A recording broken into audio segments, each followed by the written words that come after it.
What if burnout isn't coming from working too much, but from working in a way that goes against who you actually are? And what if the reason your relationships, your career, or even your energy feels off is because you don't fully understand your own patterns or yourself yet? Today, we're talking about how self awareness, specifically through the Enneagram, can completely change the way you work, you lead, and you live your life. Kimberly Collins is here today, and she's an executive coach, author, and Enneagram specialist who helps individuals and healthcare teams build sustainable success without burning out by understanding how they are wired at their core. And today we're going to be talking about all things self awareness with regards to the Enneagram. Kim, it's so good to see you again. Nice to see you. Thanks for having me. Yeah, I'm excited. This is such a interesting topic. Everyone loves learning about themselves. You see people looking at their horoscope all the time. And I wonder if a lot of people out there have done the Enneagram yet. It is a growing personality framework. In fact, I've heard of some statistics recently that it's something like 100,000 people have taken an Enneagram test every single month. So I think it is growing in a lot of popularity. I know it's a more complex personality system out there. So sometimes people kind of be introduced to it and then bounce off to other things, but it does also offer some of the most deep insights about yourself if you can stick with it past those initial stages of feeling a little confused about what your type is. Yeah, for sure, for sure. So I'd love to ask you about this. So many people are successful on paper, but they feel exhausted, disconnected, or stuck. Why do you think that's happening right now? Like there's a few things that go into that, but if we speak first to the personality framework side of things, a lot of times we can choose relationships, work situations, or hobbies based on societal expectation that has nothing to do with our being in touch with who we are and what actually feeds us. And so sometimes we can be continue to do those relationships or those work situations. But once we know more about ourselves, we know what drains us and what feeds us, and we can create either support for our energy and still continue to do that, or to be starting to weed out the things that are draining us and causing us to feel more burned out.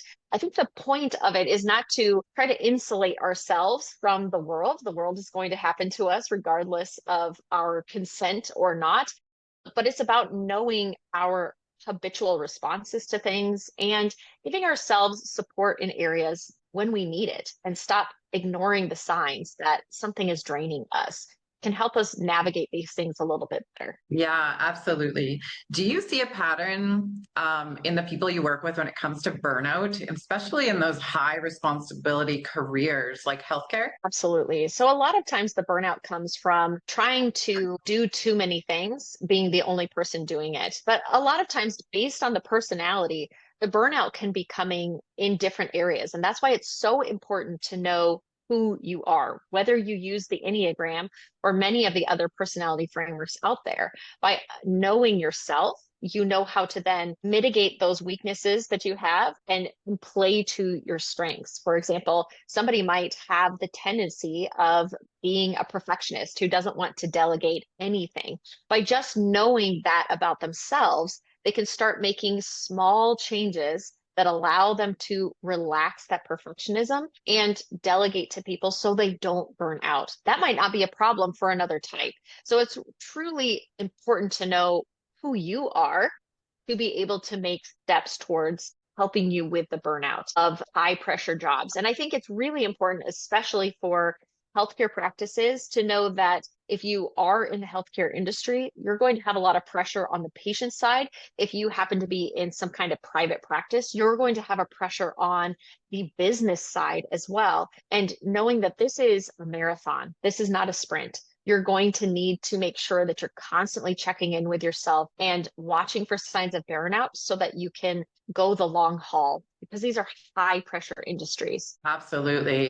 And so, how much of burnout do you think is about workload versus misalignment? And I think that that is a really tricky question. I don't know if I could put a percentage to it, but I would say that a lot of times we assume that all the burnout is outside of us. So we say Mhm. it's because of COVID, it's because of the new government change is because of the patient load. And it would say, and it's your habitual patterns in stress. So it could be that these external stressors are happening, but it's also that you keep jumping in and taking tasks away from your team because you have a lot of control issues. Or it could be that yes, COVID is happening, but it's also that you feel trapped in this. And so you keep adding more tasks to it. So it's both. It's understanding that external stressors outside of you should be looked at and mitigated as much as they can, but also knowing that we are habitually responding to situations, sometimes in an incredibly unhelpful way. Absolutely. So then, to bring in the Enneagram for someone who's never heard of it before, what is it and why do you feel it's such a powerful tool for self-awareness? Absolutely. So the Enneagram is a personality framework that is based on discovering the core motivation that is driving behaviors in your lives or thought patterns or emotions in your life. There are 9 equally valid core types in the Enneagram that are all have a different core motivation. And the core motivation is comprised of 4 different elements. So there's a core fear, a core desire, a core weakness, and a core longing. And these are things that have been ingrained from a very young age, and they are causing us to avoid certain things or pursue certain things. And it's all very personal to that particular person. These core motivations are not us, they're masks that we adopted as very young children to help us earn our safety, love, and belonging. So they're strategies we used when we were really little that helped us navigate a world that felt unsafe or felt chaotic or we didn't quite know how to navigate it. And so we adopted strategies and navigated it pretty well. But as we get older, those masks we put on become cages that limit us in our growth and start to become more unhelpful. So the Enneagram is essentially asking the question of why. We're not looking necessarily at the external expression. We're not looking necessarily at behavior or emotions or certain thought patterns. We're looking at why is that there? And when we can get down to the center, now we're looking at the seed of the pattern. And if we can start to speak to that, then we can change the patterns at its core instead of adopting little management strategies to treat the symptom. Absolutely. So how is core motivations different from a personality trait? Absolutely. So a core motivation would be a level deeper than that trait. So for example, we might have somebody who is very perfectionistic.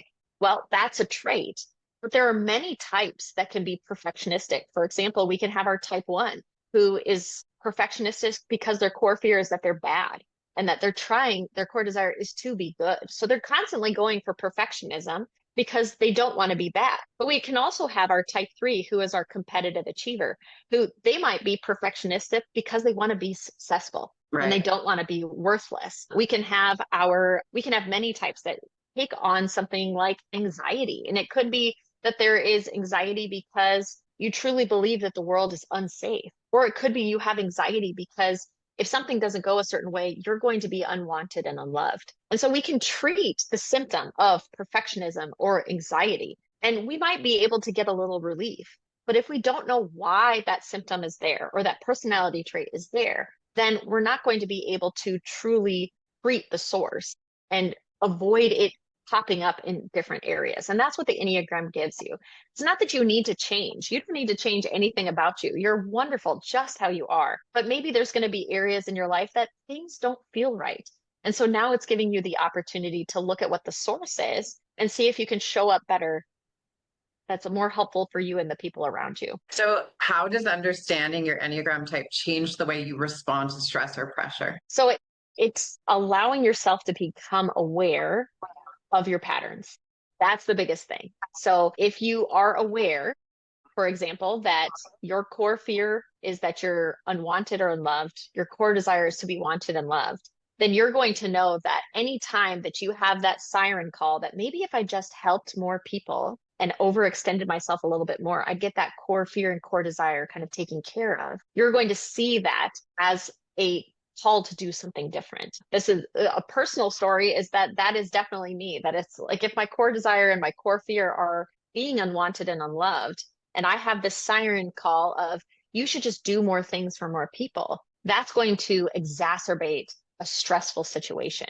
And so if I am aware of that, then I can apply all those fantastic management tools out there, such as, goal setting or time management. This is what you can go to Barnes and Noble and pull a book off the shelf of parenting or relationship or, goal setting or managing, and use those tools to help you with now the awareness that you have that this is something that you do. And it doesn't have to be that way. You can now expose the story and see if it's true now, and then make better Right. decisions. Yeah, absolutely. Do you know what some of the biggest blind spots people have about themselves before doing this work? We all have different blind spots, but I think that we all uniquely, in our own ways, don't see ourselves for who we are. And that's somewhat been trained in us, society expectations. We've taken parts of ourselves that didn't fit the mold and we banished it to the periphery of our conscious knowledge. A lot of times we have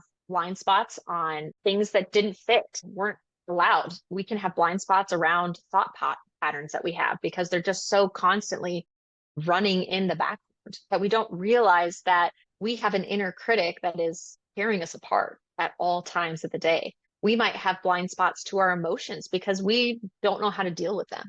So we put on a smile or we get really productive, or we might get really angry when what we're really is sad, and we banish our knowledge of our emotions. A lot of us have blind spots around our physical sensations. Our bodies are telling us information all day, every day, and yet we're so in our minds or somewhere else that we are not tuned in to what the physical body is telling us. So I would say that, like, I'll put them in those three categories, that we will have blind spots on thought patterns or emotions or body sensations, but it's very unique to us what we have banished to the periphery because it didn't fit the expectations of us. Yeah, for sure. I recently kind of went through my history and learned what my motives were. And when I learned that, then I was able to pinpoint why I acted certain ways.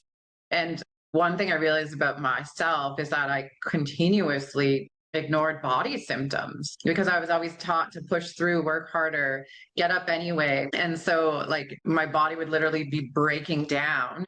And I'm just like pushing through it and still doing the workouts and still pushing myself to the next level. So, without that awareness piece, I wasn't able to stop that. But now the awareness of it, I'm like, okay, this is a pattern. This is a learned behavior.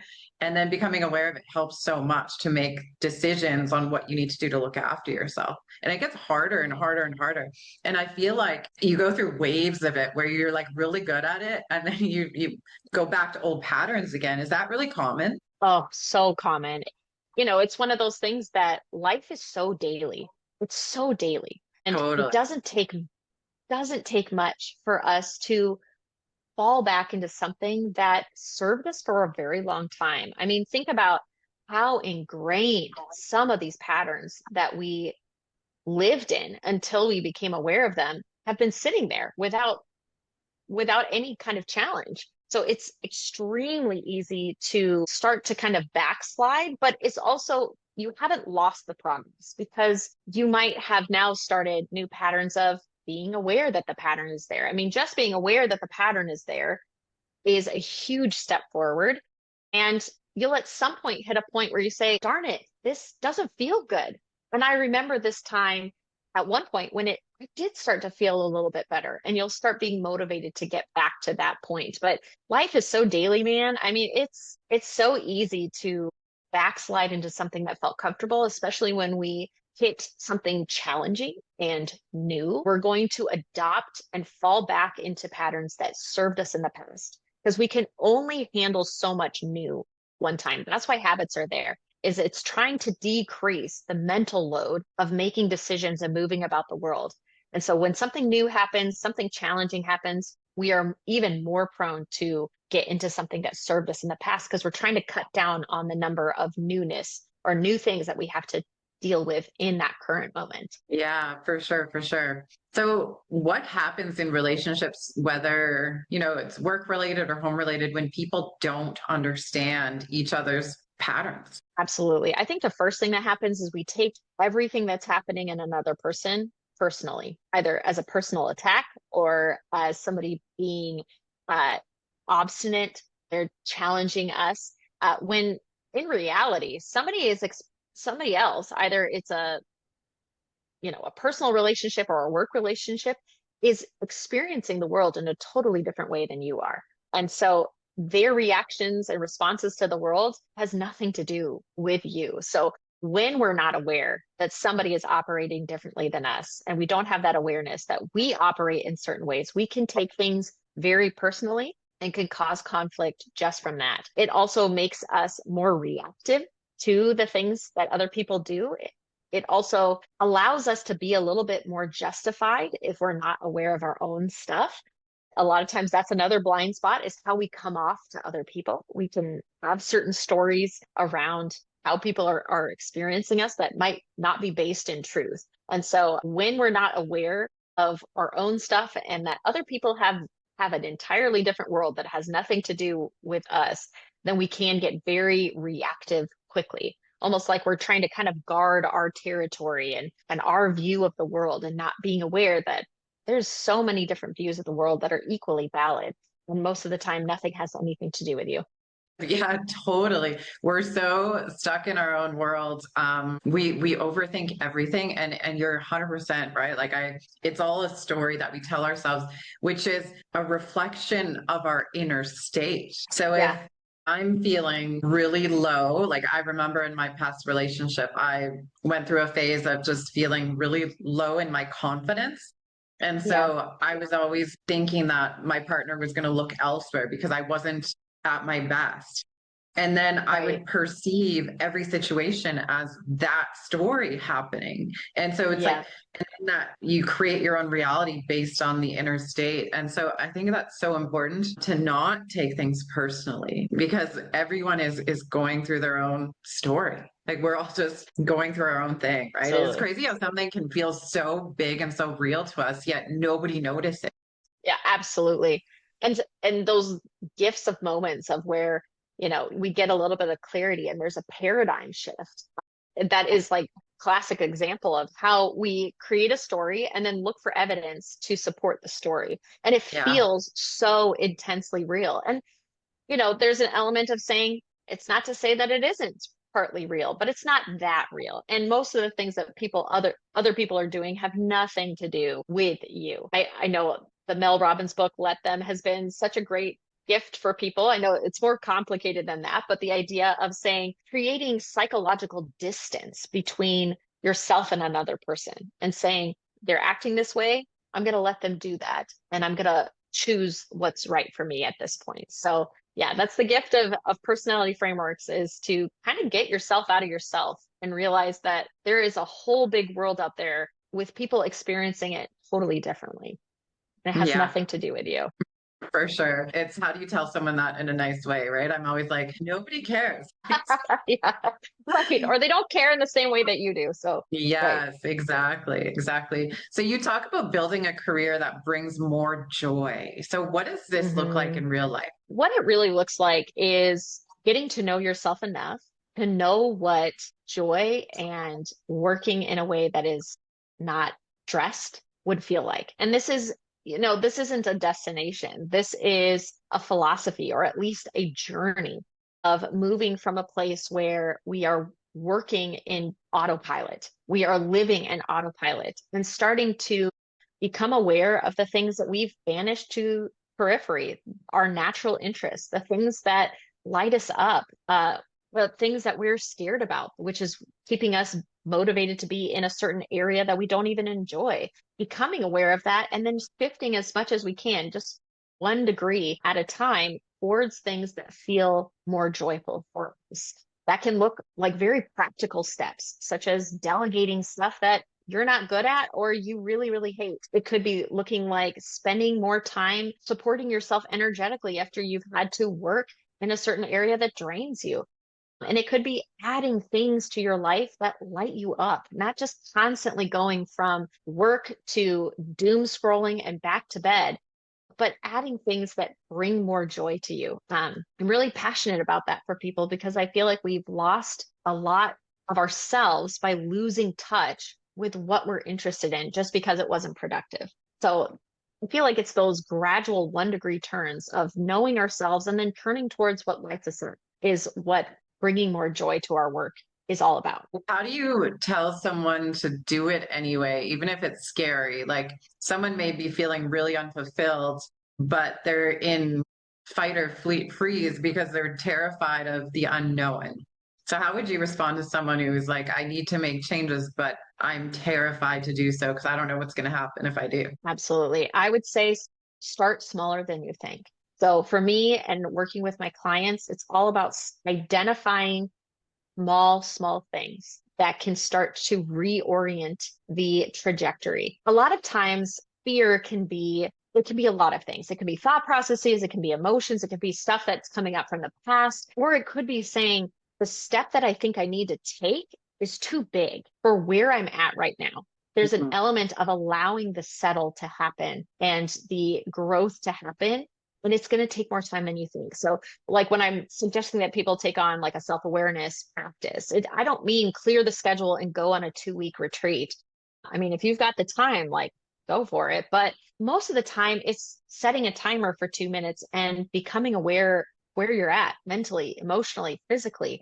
It's about these little moments. And so if somebody is looking at the change they need to do, sometimes it's because they're standing at the precipice looking and saying, I have to jump, I have to jump. When you're like, we could just orient ourselves towards this nice stairwell down and take one little step at a time. Because I think when we're taking these little steps, we gain the courage and the confidence for the next step.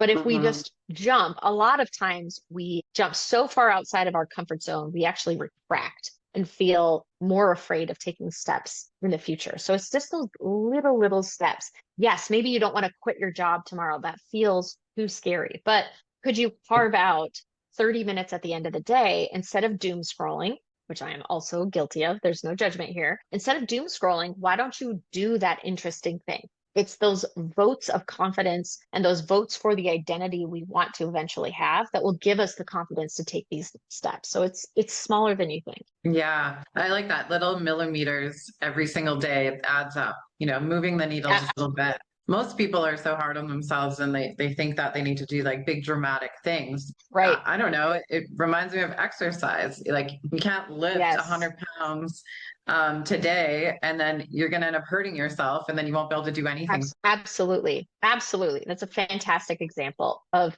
we don't expect ourselves to go from nothing to lifting 100 pounds and judge ourselves for not being able to do that or doing it and getting hurt. So it's Yeah. all about those small movements because it helps us gain the confidence that we can be that person we want to be. And we're voting for that identity every single time we show up, even if we don't show up perfectly. We're still voting for that person. Yeah, absolutely. Is there any tools or tips you can give people on using tools like the Enneagram? Like, is there any mistakes that people make when using it? I think the biggest mistake is taking a test and believing a computer has given you your type. A lot of times, even for MBTI, which is the Myers-Briggs, and they have very extensive testing. They've really emphasized their testing process, and they do a great job. Even that is not 100% accurate. There's an element of taking the test and then verifying based on your own experience of yourself. In the Enneagram, it's even worse because a lot of times the tests are talking about behavior, where the whole personality framework is based on motivation, which is below behavior. So that is probably the biggest mistake I see is people will get their results and they'll say, I'm a type this, though that might not resonate with them. So I always say, if you're interested in the Enneagram, if you're going to take a test, read up on all the types as well and sit with those motivations. And you can see yourself do it enough and get down to the bottom of that behavior and say, oh, I did do that because I didn't want people to not want me around. Then you'll actually find your type. The other thing I see people do is type other people and then kind of put other people in certain stereotypes or pigeonholing. Just because we know somebody's type does not mean we know a person. So it's important to keep that level of humility about type. Core motivation is below behavior, which means that each person, even if they have the same type, they might have the same core motivation, but the expression of that type is very different, very individualized based on a person's gender, experience, traumas, whatever it is. So it's important to have some humility and not hype other people. That's probably the other thing I see. You can make some guesses and maybe at, trial and error interacting with people if it's all in a positive way. Staying out of somebody else's lane is also very, very important. And then also the last thing I would say that is giant for working with clients with any kind of personality framework is that we are not trying to become our type. We're not trying to explain everything about ourselves based on our type, and we're not trying to be that type. We're saying, this is the box you're in. Would you like to step out? We're not trying to step back into the box. So using the information to make better decisions, not trying to use the information to help us become more like that type. So it's a nuance, and it usually comes once they've learned a lot about themselves, but it's important to know we are more than these types. Or we're trying to grow past the patterns that come out of the core motivations, not become more like them. Totally. It makes so much sense. I have so many times looked up compatibility based on my horoscope with other people and then looked up other people's horoscopes. I'm like, oh, that's why they are the way they are. So I'm so guilty of that when it comes to stuff like that. Yeah, but I love that because it's the awareness, like, especially now, like the world is shifting so much and people are discovering that there's so much more than what they used to think they were based on the way things are changing. And everyone is like wanting more to take responsibility for themselves, to understand themselves more, and to step into these roles that fit themselves better. And I think this is such a perfect way to discover who you are. And just that awareness piece can help discover the shortcomings you may have, and then you can get better and strengthen yourself as a human being. Absolutely. Absolutely. And to have compassion for yourself that, hey, this is a pattern I picked up as a child. When I didn't have any autonomy, I was just doing the best I could. And bringing that compassion forward. So I think what's so wonderful about the Enneagram is there is this emphasis of like, this is developed from a very young age, and there's no judgment here. There's just compassion. There's just saying, you developed this core fear and core desire because you had to. So how can we make the patterns that grow out of that better? How can we loosen that grip that the core fear and core desire have on you so that you can live life more fully now? Yeah, for sure. So for someone who is listening right now and they feel burnt out or overwhelmed, where should they start? I guess I always start with, looking at your external stressors. This is the coach in me coming out. Look at those external stressors and look at the things that don't need to be done, and delegate the things that maybe somebody else can do better, and add something that feels like you to your calendar. They've actually shown in research that burnout isn't just having a bunch of tasks. It's having a bunch of tasks that you weren't really choosing for yourself. So choose something that is you. And then the internal aspect of it, I would say, is get to know yourself, whether that's a personality framework, or maybe you're just going to be journaling. Maybe you're going to go to therapy and you're going to have somebody help you with those childhood traumas. Get to know yourself, both the light and joyful parts of yourselves, those natural interests and joys and proclivities that you have, and all those parts that feel really hard, the fears and the motivations that are running amok, and start to get to know yourself, because we can, find that next greatest book on the shelf about how to manage ourselves. But if we don't know ourselves, all those tools are like putting band-aids on bullet wounds. We need to be figuring out who we are. I'm always a two-step process kind of gal. I like to say, yes, definitely look at those external things and make it better, but also look at that internal part, because it's our response to the external stressors that is exacerbating the situation. I love having something in my calendar that is just for me. Like I like to do that every week, whether it be like, I don't know, a special class, like a yoga class, but just doing what I absolutely love. It gives me so much energy to do some of the things that I have to do that I don't necessarily love to do, like paperwork or taxes, stuff exactly. like that. Right? Like if you can just set aside time for yourself. And for a lot of years, I didn't do that because I was so focused on being accommodating to people that I was around. And so I would just kind of go with the flow.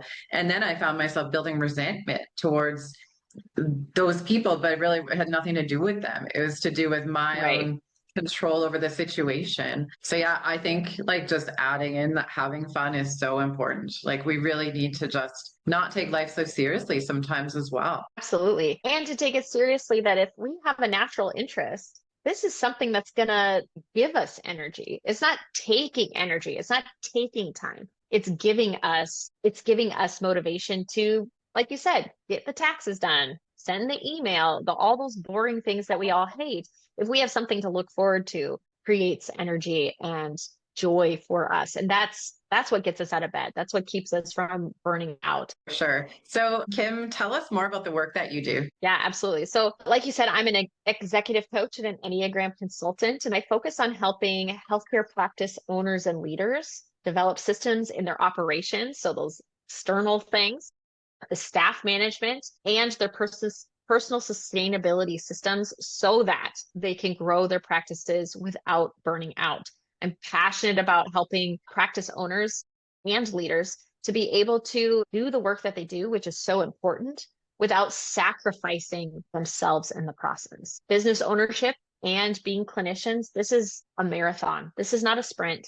And it can be done in a more sustainable way that doesn't feel so stressful and so taxing on them as individuals. I work a lot with teams doing workshops so I can help them learn more about themselves, help them tell their team members who they are, and develop individuals on how they can show up better in their teams as well. So coaching for teams and leaders. Amazing. And where can people find you? So you can check out my website at enneagramreflections.com. And you'll have all sorts of information on how to set up team workshops or work with me as a coach, or you can learn about the Enneagram as well. I have a blog on there, and check out my socials from there as well. So if someone truly understood themselves, how would their life, career, and relationships change? They truly understood themselves, they would be able to develop a life that played to their strengths, mitigated their weaknesses.